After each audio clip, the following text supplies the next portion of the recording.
There's a very specific kind of quiet that hits the moment after you cancel the plan. Your body sinks into the couch, your shoulders drop. The tension that's been sitting at the base of your skull finally starts to dissolve. It feels like relief.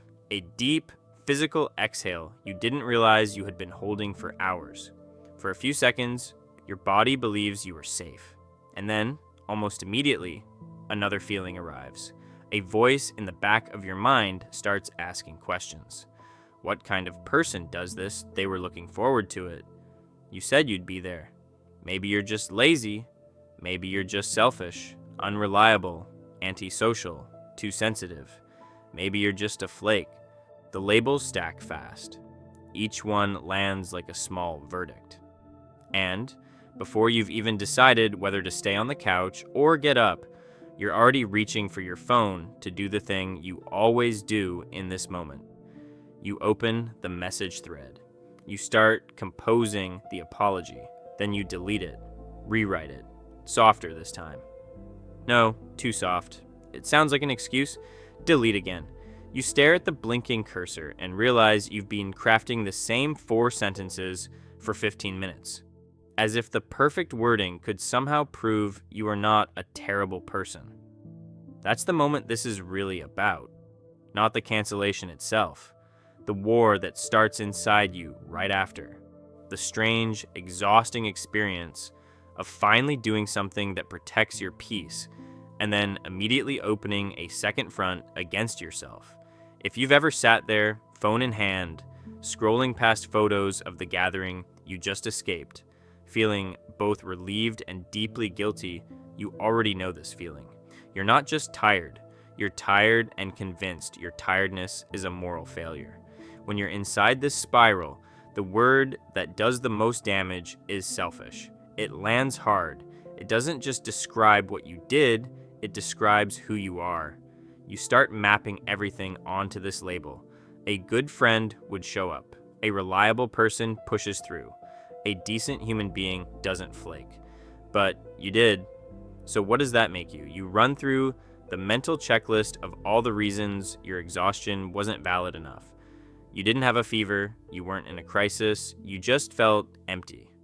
Drained in a way that made the thought of making small talk feel like climbing a flight of stairs with a weighted vest on.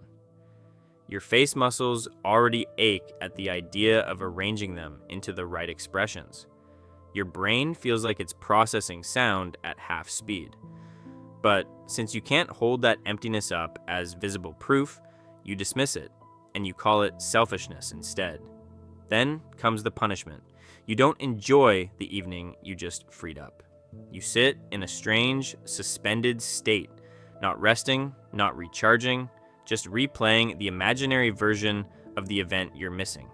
The laughter you're not part of, the inside jokes forming without you, the moments you are now permanently excluded from. You gave yourself the time back, but filled it entirely with guilt. This is where something strange starts to surface. If you were truly selfish, if you genuinely didn't care about other people, why would this hurt so much? Why would the guilt arrive before you even put your phone down? A selfish person, in the truest sense, would not be in pain right now. They would cancel without a second thought.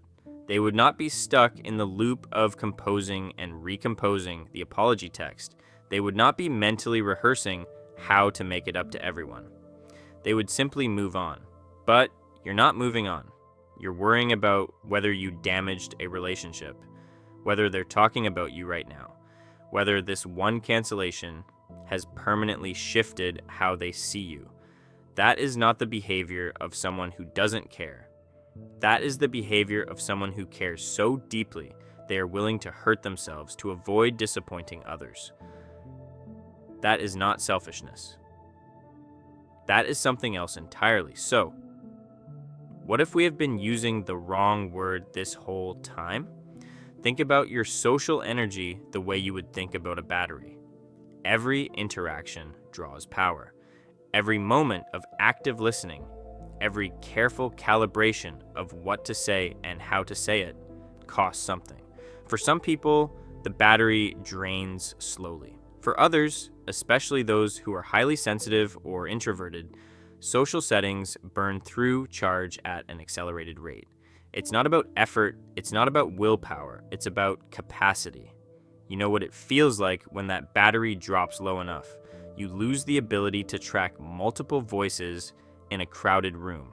Your responses become slower, flatter. You start dissociating slightly, nodding along while your mind goes somewhere else entirely. Your eyes start scanning for exits before you consciously tell them to. This isn't a choice you're making in the moment. It is your body saying, "We're out of fuel. We can't perform right now. The muscle gave out, the resource was spent," but here's where most of us get trapped. Somewhere along the way, you absorbed a very specific social script. Being good means being available. Being kind means saying yes. Being reliable means never backing out. And the longer you live inside that script, the more natural it starts to feel. You praise yourself when you push through. You call it maturity when you ignore your own warning signs. You feel proud, almost quietly heroic, when you show up even though some part of you is already collapsing. But when you protect yourself before the collapse happens, suddenly it feels like failure. Nobody taught you to admire that moment. The moment you say, "I don't have the capacity for this right now, and I care too much about this relationship to bring a depleted version of myself into it." Think back to the last time you forced yourself to show up drained. Do you remember what you actually gave that room? Your body was in the chair, but your voice was flat. Your laugh came a half second late. You kept checking your phone, not because you wanted to be rude, but because you needed something to do with your hands, something to hide behind. The person across from you wasn't getting you. They were getting a hollow, irritable, distracted approximation of you. Is that more respectful than canceling? Is showing up as a shell really the kinder option? What if the more responsible, more loving choice is to say, "I don't have the energy to show up the way I would want to, and I would rather wait until I do"? That is not selfishness. That is relational integrity. That is honoring the friendship enough to refuse to degrade it with a bad performance. You weren't running away from your obligations. You were protecting the relationship from the version of you that had nothing left to give. From this angle, energy management stops looking like a personal failing and starts looking like a skill. It is the ability to read your own internal signals before you hit the point of breakdown. It is the foresight to know that pushing through today may leave you even more depleted tomorrow and the day after, until you are running on resentment and burnout. It is choosing long-term sustainability over short-term approval. When you start to see yourself as someone managing finite resources, instead of someone who is always falling short, the guilt begins to loosen. You are not the unreliable friend. You are the friend who takes capacity seriously, which means that when you do show up, you are actually present, fully charged, fully engaged, fully there. So tonight, if you have canceled something, or you are about to, let yourself actually rest. Not the restless, guilty, phone scrolling, apology drafting kind of rest. The real kind. Put the phone down.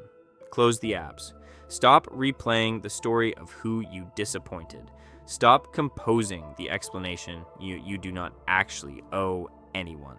You are not failing anyone by tending to your own depletion. You are just a human animal doing what human animals need to do before they can be good to each other again. Rest. The next time you connect with someone, you won't be a ghost looking for an exit. You will be a person who chose to be there, fully, because you respected your own limits enough to recharge first. In a world that constantly asks you to ignore your own signals, listening to them might be one of the most honest things you can do. If this helped you rest without turning against yourself, subscribe and come back when the guilt gets loud again.